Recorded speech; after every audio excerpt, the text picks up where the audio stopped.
Hello everybody, this is Juntes.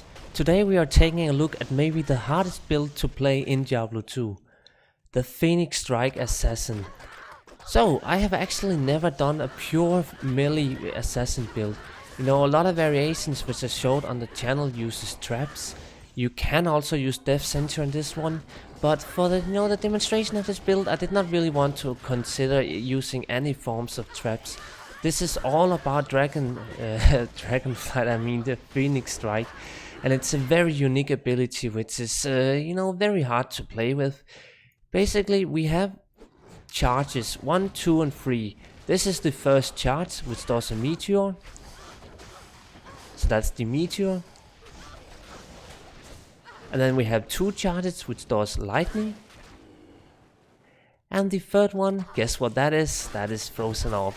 And actually the fun thing is, they're not actually called, meteor, frozen orb and so forth. They have different names which I will just show on the screen now.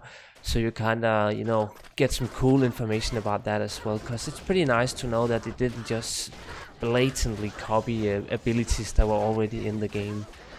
Just to give it a little bit of flair. But yeah, Phoenix Strike, it's all about charges, and you basically just, in your head you're always going, oh, now I did 1 charge, so now I'm going to do a meteor. Oh, now I did 2 charges, now I'm going to do lightning, and so forth.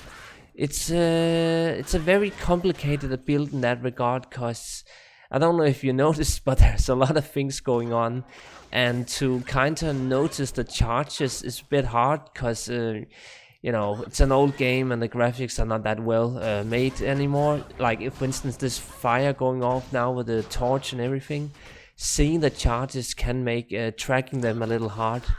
Like for instance now I actually thought I had 2, I only did 1, so the meteor was a bit crap in that regard. The optimal rotation, say a big pack, would be 3 charges to get frozen orb out that freezes them.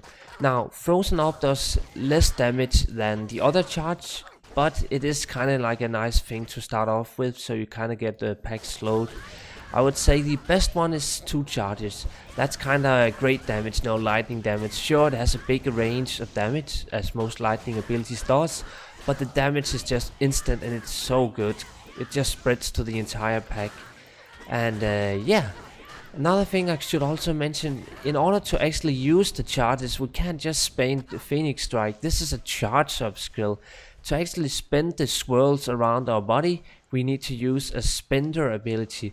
That could even be the standard normal attack, but for the most part it's going to be either Dragon Talon, or in my case Dragon Claw. We could also perhaps even consider something like Dragonflight to spend it. But the overall best ability is Dragon Claw, so that's what I went with.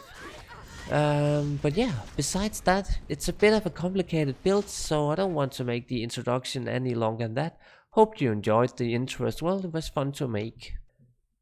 So the introduction out of the way, let's cover the build. It's rather hard, so you need to pay attention on a few pointers here. Traps first of all.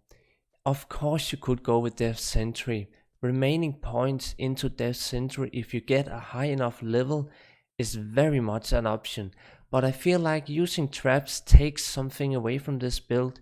I know I can perform better if I take Death Sentry, there's no doubt about that. In the guide, in the link in the description below, which I will reference a lot in this video now, he talks about Death Sentry pretty much being mandatory on, say, hardcore and whatnot. I have to agree that Death Sentry is just really good, also just to kind of flesh out the build. So if you feel like it doesn't take anything, anything away from the build, you should go with traps. But I just want to mention that I do not want to use traps for this specific showcase of the video or the build. So let's cover the Shadow Disciplines. This one is definitely fun. You will instantly notice that I'm not taking Weapon Block. I also do not take Shadow Master or Shadow Warrior. Why is that? Well, Weapon Black, just as something like a Strafe Amazon's sort of like being locked into an animation. It's kind of like there's there's a lot of mechanics in the game that blocks you or locks you into an animation when it happens. In this case, when I block with my weapons as a dual claw assassin, I get a block animation, and that can throw off the rotation of charges that I'm getting up with Phoenix Strike. So if you can survive without this one, it's definitely better to go without having weapon block. Yeah, it's basically just screws up the DPS that you're going to be doing, so it's a negative thing to have. And then I don't really care about either of these two. I don't need them. My Merc is plenty of a tank, and if I get more tanks, I feel like all the mobs are gonna be spread out. They're not gonna be that much together, and it's gonna be a mess perhaps. So yeah, I don't want either of these two. It also saves quite a few points or skills, so that's nice. And then I should perhaps mention that stuff like Claw Mastery and Burst of Speed, Fade, Venom, you don't even have to get any of these actually. You could actually do this build without. If you didn't have, the crazy gear that I'm going to be talking about in the video, Burst of Speed up to a certain point where you perhaps don't need attack speed any longer is very good. Also, for those who are worrying about perhaps some sort of Uber scenario, some crazy resistance scenario, Fate is pretty good to have. However, I will say that Venom is pretty much useless. It's not gonna do a lot of damage at all. I just took Venom because, well, I have some sort of poison effect going on mobs, which is always good to have, so they stop regenerating and so forth. But yeah, it's very, very gimmicky shadow skills for this build in particular. So let's cover the martial arts. Dragon Claw and Dragon Talon, these are the only two abilities in this role where we could consider.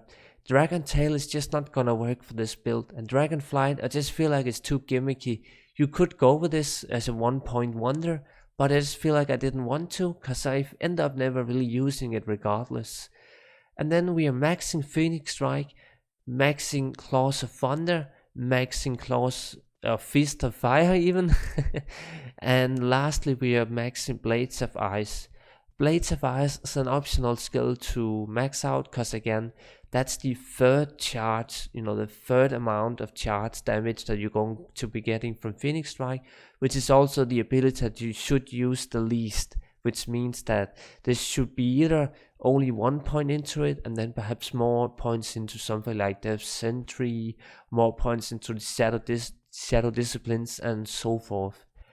I could also mention really fast that Dragon Claw gets a huge amount of attack rating, but of course if you don't have 22 into skillers without all the plus skillers that I have and whatnot, you might need to put quite a few points into Dragon Claw to get its attack rating up. But yeah, more on that later. So yeah, this is a very complicated build, and you kind of need to both understand the build, but also kind of make up your own mind. Again, if you want to use Death Sentry, do you want to fool around with attack speed, breakpoints with burst of speed, or do you just want attack speed covered from purely gear and never have to worry about the attack speed for burst of speed? Do you survive well without weapon block and so forth? It's quite complicated, I would say. So with the build out of the way, let's cover the stats. Just a note, I don't usually take the build first, but I felt like that was quite important because the build ties into the stats in this case a lot. So enough strength just to wear your upgraded ETH Bartooks in my case. There's also a little note that Chains of Honor Archon Blade, you could perhaps just go with something that requires less strength, but like it's very minor, because then you could perhaps put less points into strength and so forth to equip Bartooks if you upgraded it. And yeah, it's very minor. I just wanted to mention it. And then dexterity. Basically, dexterity is quite nice for attack rating. So if you're playing untwinged, you don't have crazy gear and so forth, crazy duels in my case, you should perhaps consider put points into dexterity. Something like up to maybe 250 dexterity would actually be pretty good to get attack rating, because attack rating is extremely important for this build. If you miss with Phoenix Strike, you're not doing any damage. you're not leeching any from like life leech, mana leech, whatever. Like you're not doing any damage. That's kind of just the point. I would also note that you actually do need at least, I would say, maybe 8,000 to 10,000 attack rating on Dragon Claw. So just putting extra points into dexterity makes your Dragon Claw really good as well. I've said something about leech just before. Obviously, Phoenix Strike has no physical damage. So in order to lifesteal, leech, whatever, you need to use Dragon Claw. But I'm also using Dracul's Gloves, so I do proc Dracul's Gloves. I just wanted to kind of mention that as well. Because, it's a bit of a fun ability with only doing elemental damage. And then rest of the points into Vitality after you cover the all-important attack rating. Because seriously, you cannot stand to lose constantly with Phoenix Strike. Then you're not building up any charges and you're just not gonna do any damage and you're gonna die so easily. So yeah, I don't think I've ever made a build like this one that is more important for attack rating. This is crucial that you get your attack rating in order. So yeah, I was able to also cap resistance only due to crazy tri-wrist boots here, but more on that later. I had over 2,000 health before Call to Arms, which was plenty, so that's nice. I could also mention just really fast that the defense is not really good, and it also kind of depends on the base you are getting for Chains of Honor and so forth.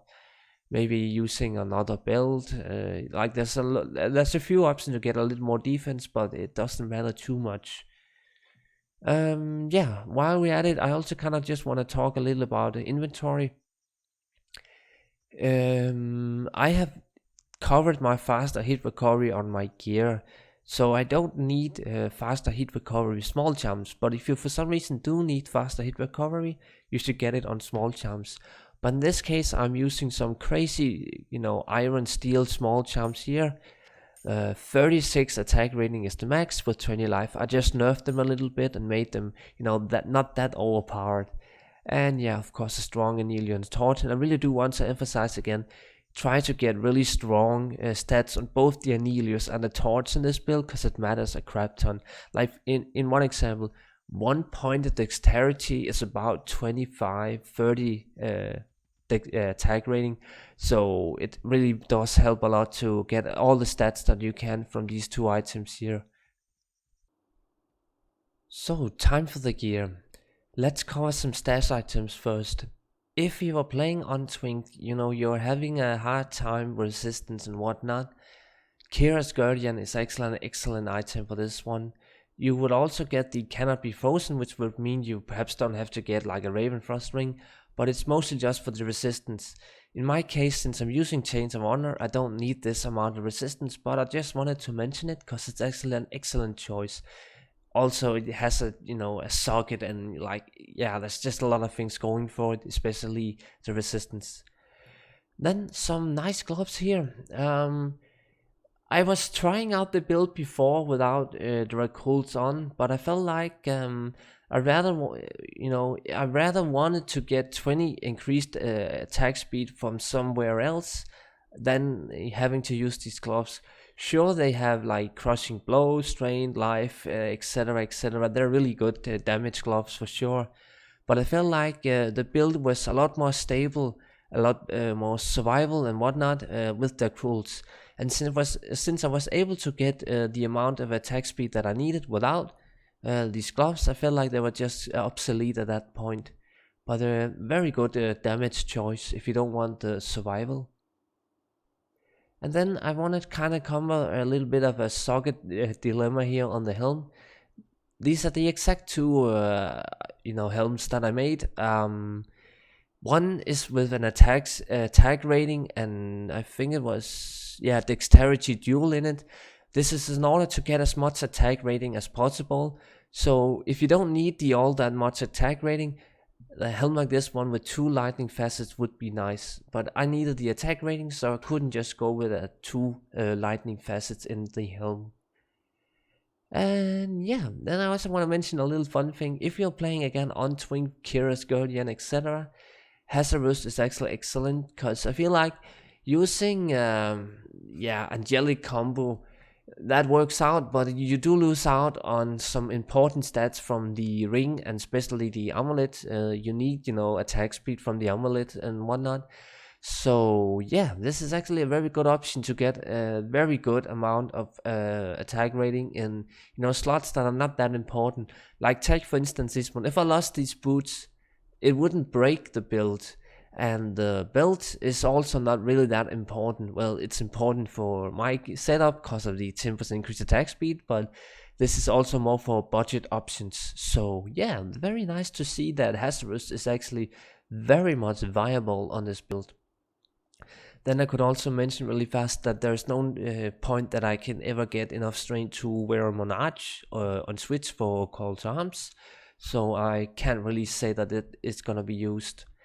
And now for some fun choices again for duels. Depending on the setup, you need more attack rating, do you need more attack speed, do you want more damage, etc. You can go with other duels in the main, in the offhand claw even. This is all kind of tied to the stats that you're gonna end up with. And then I also want to mention Jade Talon. Just look at these stats here. So good. Faster hit recovery, 50%, all resistance, mana leech. It's really sweet offhand. However, it's just not gonna do as much damage as this one, so it's just not gonna be better. That's basically the case. Also another thing, it misses out on a socket. It can obviously get a socket, but not two in this case. So I feel like this claw that I'm using right now with 2 sockets are the better option. This is also socketed with 15% increased attack speed, and was it 96 attack rating joules. This is to get as much attack rating and attack speed as possible. So I just want to kind of mention again a few budget options. It's nice to see that rare items that are not really used often on many builds can be used on this one. And yeah, I think that pretty much covers these stats items. I could also mention really fast that you can use Mars Kaleidoscope if you don't need the attack speed. And then Bulkatos would be decent if you're perhaps using Curious Guardian and you don't really need the, for some reason, a Leech Ring or the Ravenfrost Ring, whatever. But yeah, that's pretty much for these stats items. I just kind of wanted to start with those because it was a hefty collection of items that you should definitely consider. Now, Draculs, we just cannot live without these ones. I feel like you could go without them, but I don't want to play any melee builds nowadays without Draculs. I just feel like, they're just really great. So Dracul's gloves are gonna stay. The only problem with Draculs again is that it doesn't have increased attack speed on it. Then a Ravenfrost Ring because of the massive attack rating. Dexterity, mana cannot be frozen, etc. It's just really great on this build. And then Nosferatu. I needed a point of attack speed. There are other options, and I'm just gonna throw like a few of them on the screen. Like you go with 24% faster hit recovery belt, Vadungo's belt, etc. Nosferatu is just better for this particular setup, and I did toy around with them and considered all the different gear setups for the end game perfect build and so forth. You know me by now, I am all about the min-max in that regard, but Nosferatu was the best choice in this case. So it's nice to see that this build, it doesn't really get used a lot. And then a Leech Ring. You could really just get about any ring with high amount of attack rating and mana leech on it. The rest of the stats could really just be anything else, but you really do want to value getting just some sort of mana leech on it, so you can leech mana back with Dragon Claw just a little bit. So yeah, have to get a leech ring somewhere. It doesn't have to be a dual leech ring. Unless you perhaps were using like a really weird setup that doesn't include Bartooks and so forth. And then some Triver's boots. I can just quickly show the resistance without them. I had to get Triver's boots for capping resistance, that's about it.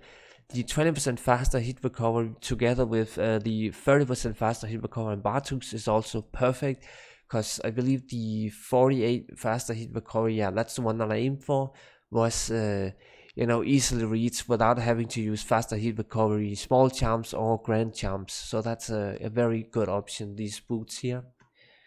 And then for the offhand claw, I should mention really fast that the damage you do with Phoenix Strike, that is done by the main hand and never the offhand. I do believe the Dragon Claw uses both claws, but I think the lead mostly happens with the main hand or something like that. Anywho, the offhand should just be all about stats to boost Phoenix Strike damage. And the fun thing is that these claws here can actually be shopped somewhat. 2 sockets with like +3 to Phoenix Strike, that's definitely something that you can shop, I would say. So for budget options, that's definitely a nice thing to consider. But yeah, basically these clubs have +3 to martial arts and +3 to Phoenix Strikes and 2 sockets. And that's really the best sort of, offhand stats that I could think about. And then Chains of Honor for the massive amount of resistance and I suppose other decent stats such as +2 to all skills. And then the helm here, for some reason if you wanted to get like faster cast rate, you could go with that on the helm as well. If you wanted faster hit recovery, you could go on that as well. You could maybe even go with like really exotic duels, or you could go with like 2 lightning facets, etc. Like there's a lot of options for helms. But I feel like this was the best that I could come up with. Faster one walk is always good, +2 to all skills, 2 sockets that are even spread out, and then it also has a bit of 21 life and +9 all resistance, just to make it a little overpowered, this helm, I suppose. And then Highlight's Wrath for lightning resistance and 20% increased attack speed. That's really all. The +1 all skills is also nice. But the Deadly Strike, the lightning damage, etc., that doesn't really help a lot. I guess I should talk a little about attack speed here. We need 60 in total, so I have 20 here, 15 there, and 30 here. So that's just enough to reach 60, and it's it's really a narrow gap to reach that. So you kind of have to use an amulet with increased attack speed on it. But I think that pretty much covers the gear. You just have to sort out the faster hit recovery, the attack rating, and the increased attack speed. And then you can perhaps begin worrying about, survival, life resistance, and so forth. So, time for some gameplay. The fun thing is, again, with burster speed, it does give attack speed, so in my case I could actually ditch just about all of the items that I'm actually using for attack speed. But in order to kind of flesh out the build without having to rely on burster speed, perhaps if you wanted to use Fate, I would just like to mention that, I could, I just kind of wanted to mention that the burster speed thing there is kind of fun to note. Anywho, the Mercy channel, perhaps you also mention really fast, is obviously just an infinity. That's extremely strong on this build since we're doing so much elemental damage. And the attack rating, even with all the crazy duels, the gear, etc., we are not even reaching 8000 attack rating on Phoenix Strike. It's really hard, so yeah, you will probably see me miss quite a few times.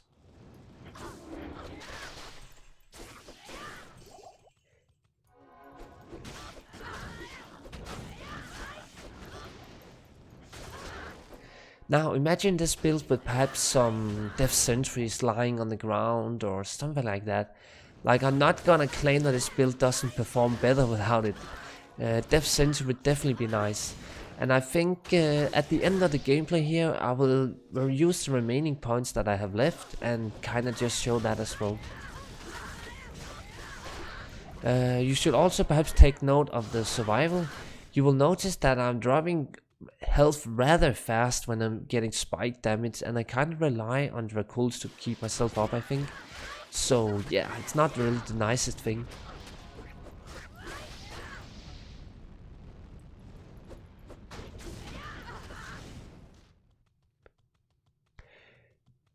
But yeah, I should perhaps also mention a little bit about the visuals. This build is actually pretty great in that regard. You know, you have all these elemental attacks going on and off, and it looks kind of badass. You know, it's actually not the worst build in that regard. So, if you're kind of into that sort of thing, it's up there with some of the best ones.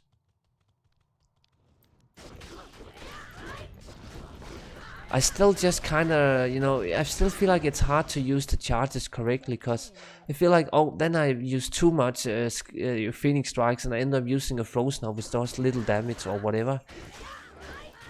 Also, another thing is also that you're gonna face a lot of lightning immunes, fire immunes, etc. Then you kind of have to use the charges correctly. Like in this case, I used lightning, and boom, it was just perfect. It's fun when I use lightning and it just hits all the mobs on the screen. That's it. Yeah, it's not easy to play this build, and it's mostly just again because of you can't really track the charges that easily.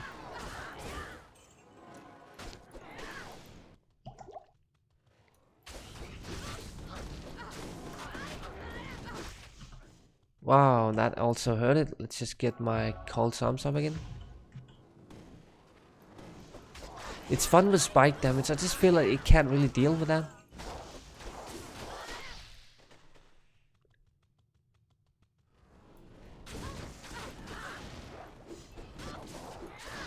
But yeah, I wouldn't say the survival is that very good, but maybe Death Sentry can help on that. I think I'll just take a big pack here at the end, and then we can move on to Death Sentry.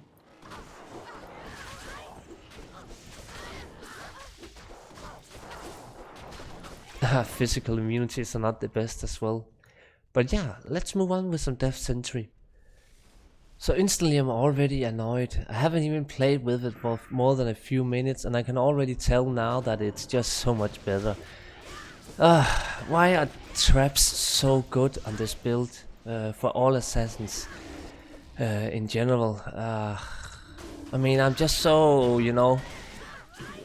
without traps, any of these builds just kind of seems gimmicky, but with traps they're just so much better. So again, if you do like traps and you don't mind using traps for all Assassin's builds in general, you should perhaps just go with it. It doesn't really take anything away from the Phoenix Strike in general. Like, you're still doing Phoenix Strike, and Death Sentry is just making it that much smoother, that much better. Like, let's just take a big pack now. Let's find some true density up here. Good. Now let's just throw down a few there. Get our charges going.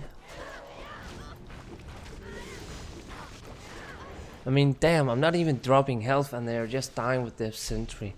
I'll just mention really fast that I have 15 points into it, so it shoots 7 times and a little bit into fire blast percentage. Like, yeah. Maybe I shouldn't end the gameplay part with this conclusion here, but I did kind of just wanted to kind of mention that Death Sentry should be considered, especially if you are kind of looking to make this the best that you can get out of the build. But yeah, overall I'm freaking pleased with this build. I have never done a true melee assassin build before, that doesn't have to rely on traps and so forth. Like, maybe next up I could consider something like a Cobra Strike build or anything like that. I'm not really sure. Maybe even just something like Claws of Thunder only. Like, another cool thing, again, link in the description below if you want to read more about it. There's ways to kind of play this build with like Natalia set as well.